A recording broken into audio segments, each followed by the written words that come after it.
Bonjour à toutes et à tous et bienvenue sur la chaîne du ministère Précepte. Et aujourd'hui, nous allons voir donc un texte dans le chapitre 5 de l'évangile de Jean où il est question de Jésus qui va rencontrer cet homme qui est donc paralytique depuis 38 ans.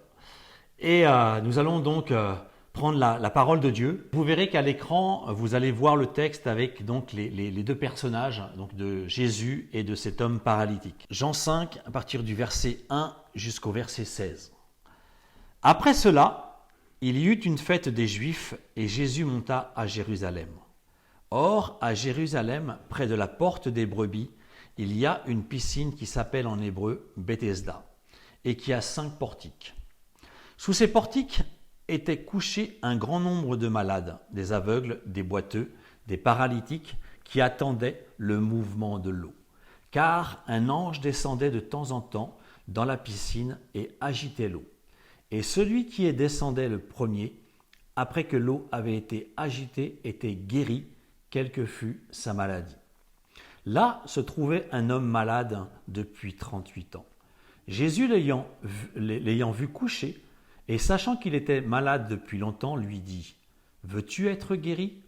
Le malade lui répondit « Seigneur, je n'ai personne pour me jeter dans la piscine quand l'eau est agitée, et pendant que j'y vais, un autre descend avant moi. » « Lève-toi, lui dit Jésus, prends ton lit et marche. » Et aussitôt cet homme fut guéri. Il prit son lit et marcha. C'était le jour du sabbat. Les Juifs dirent donc à celui qui avait été guéri, « C'est le sabbat, il ne t'est pas permis d'emporter ton lit. » Il leur répondit, « Celui qui m'a guéri m'a dit, prends ton lit et marche. » Ils lui demandèrent, « Qui est l'homme qui t'a dit, prends ton lit et marche ?»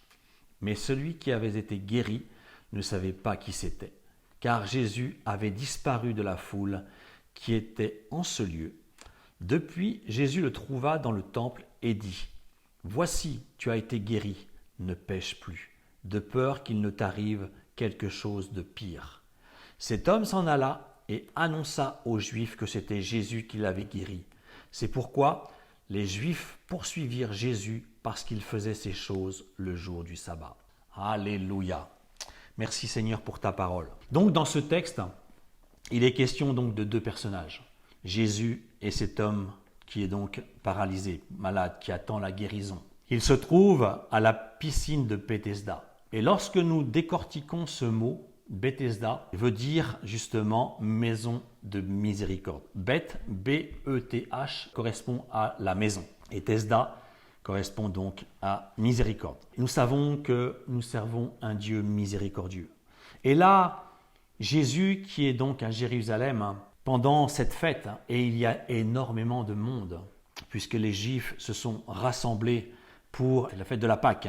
Jésus va être conduit vers la piscine de Bethesda où il va rencontrer cet homme qui est donc malade, paralytique depuis 38 ans. Nous ne savons pas quel âge il a, mais nous savons que depuis 38 ans, il ne peut pas marcher. Et Jésus va lui poser cette question, « Veux-tu être guéri ?»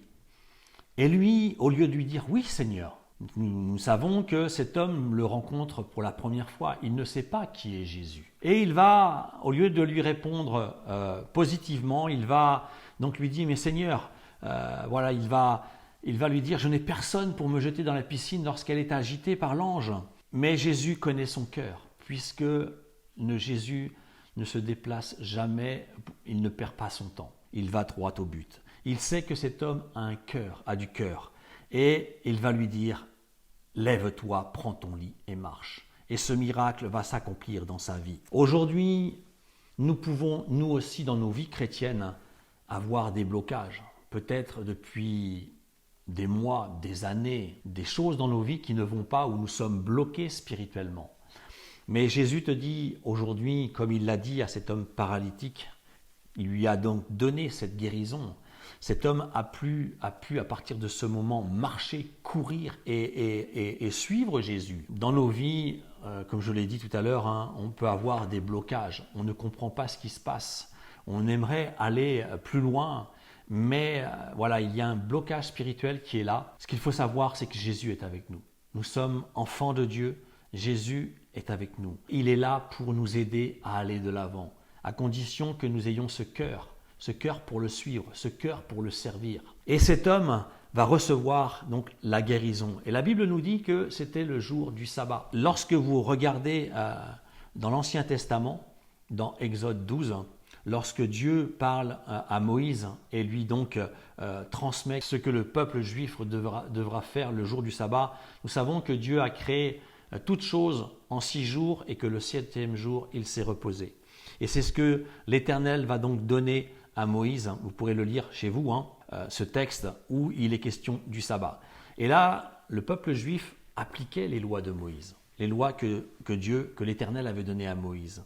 Et il savait que le sabbat était donc le samedi, puisque le sabbat commence le vendredi soir au coucher du soleil jusqu'au samedi soir au coucher. Et donc pendant ce jour, Jésus a accompli de nombreux miracles le jour du sabbat. Et c'est ce qui a agacé les Juifs. Pourquoi ? Parce qu'ils ne devaient rien se faire pendant ce jour. Ils voulaient les confondre. Et c'est pour cela qu'ils vont aller près de cet homme et ils vont lui dire, regardez au verset 10, c'était le jour du sabbat, les Juifs dirent donc à celui qui avait été guéri, c'est le sabbat, il ne t'est pas permis d'emporter ton lit. Mais c'est de la folie. Cet homme vient de recevoir une guérison extraordinaire de la part de Jésus. Dieu lui a fait grâce. Cet homme qui donc ne marchait plus, qui était allongé et qui attendait le miracle de cet ange, lorsque l'eau était agitée dans la piscine, il attendait justement l'instant pour pouvoir plonger dans la piscine et recevoir la guérison. Et il n'avait personne pour l'aider. Et là, Jésus va lui donner cette guérison. Les Juifs vont lui demander, mais il ne t'est pas permis de prendre ton lit et de partir, alors que cet homme a été guéri. Voilà, c'est pour cela que Jésus voulait les confondre, puisque nous savons qu'aujourd'hui, dans nos vies, nous travaillons, nous faisons différentes choses, mais Dieu veut que nous puissions prendre un temps dans la semaine. Pour nous, c'est vrai que nous avons le dimanche, où c'est un jour de repos, pour ceux qui ne travaillent pas bien sûr, pour la plupart. Mais ce temps donc doit être un temps de repos. Un temps aussi où nous pouvons passer du temps dans la parole, dans la prière, mais un temps où nous devons être dans la communion du Seigneur, comme tous les jours de la semaine, mais particulièrement ce jour de repos. Cet homme va leur dire, mais attendez, il m'a guéri. Regardez verset 11, celui qui m'a guéri m'a dit, prends ton lit et marche. Et il va obéir à la parole de Jésus et va recevoir la guérison. C'est pour cela que lorsque Dieu nous parle à travers sa parole, nous devons croire, nous devons serrer cette parole dans nos cœurs afin que Dieu puisse agir. Vous savez, Dieu aime lorsque nous marchons par la foi. Lorsque nous croyons à ce que dit Dieu dans sa parole, cet homme va croire et il va recevoir la guérison. Nous devons prendre exemple sur cet homme, sur ce paralytique qui a cru et qui a reçu la guérison. Verset 14, Jésus, nous voyons, va retrouver cet homme. Pourquoi ? Parce que après avoir accompli ce miracle avec ce paralytique, Jésus va le quitter. Il va entreprendre autre chose, mais la Bible nous dit qu'il va le revoir. Verset 14, depuis, Jésus le trouva dans le temple et lui dit, « Voici, tu as été guéri, ne pêche plus de peur qu'il ne t'arrive quelque chose de pire. » Lorsque nous lisons ce texte et que nous le décortiquons, nous voyons que Jésus va retrouver cet homme dans le temple. Qu'est-ce qu'il fait dans le temple ? Cet homme est tellement heureux d'avoir reçu cette guérison. Pendant 38 ans, il a été allongé. Il ne pouvait rien faire. Il était toujours sous l'assistance de quelqu'un.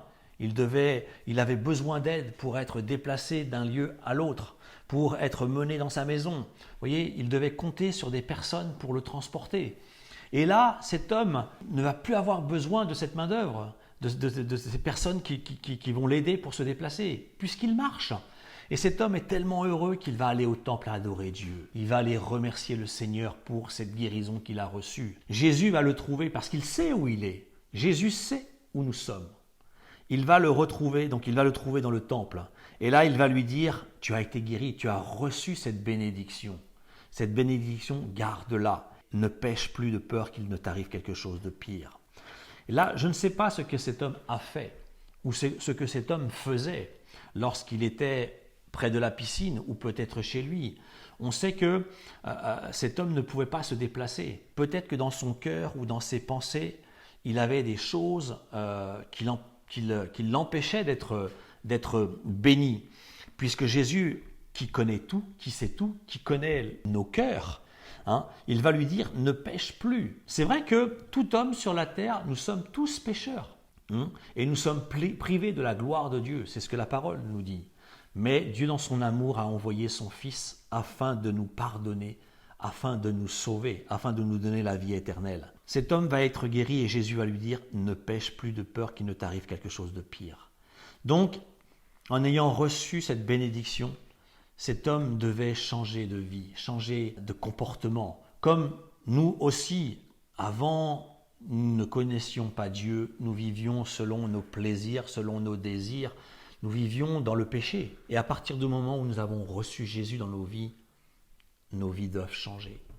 Pour ma part, j'étais quelqu'un qui mentait beaucoup, quelqu'un qui était orgueilleux, quelqu'un qui ne vivait pas une vie plaisante, enfin, une vie selon Dieu. Et lorsque j'ai rencontré Jésus, j'ai arrêté ce que je pratiquais pour suivre le Seigneur, pour lui être agréable. J'ai appris à le connaître en étudiant sa parole et en la mettant en pratique dans ma vie. Ma vie a été transformée lorsque j'ai rencontré Jésus-Christ. Cet homme, sa vie a changé lorsqu'il a rencontré Jésus.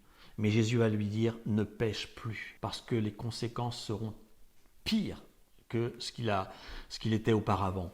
Aujourd'hui, nous qui sommes enfants de Dieu, nous qui avons accepté Jésus, nous ne devons pas vivre dans le péché, mais nous devons fuir le péché. Pourquoi ? Parce que le péché nous sépare de l'amour de Dieu, nous sépare de notre Père. Alors que lorsque nous désirons nous approcher de lui, lorsque nous mettons en pratique sa parole, nous sommes dans sa présence et nous sommes bénis. Et c'est pour cela que cet homme va donc adorer Dieu et passer du temps, rencontrer même Jésus dans le temple pour le remercier de ce qu'il a accompli dans sa vie. Et Dieu désire accomplir des bénédictions, des miracles dans chacune de nos vies, mais à condition de lui ouvrir notre cœur et d'être fidèle à sa parole. Alléluia. Et donc, prenons exemple sur cet homme qui a obéi, qui a cru à la parole de Jésus-Christ et qui a reçu la guérison. Alléluia. Donc, je vous remercie de m'avoir écouté. Je vous dis à très bientôt dans de nouvelles vidéos. Soyez bénis. Au revoir.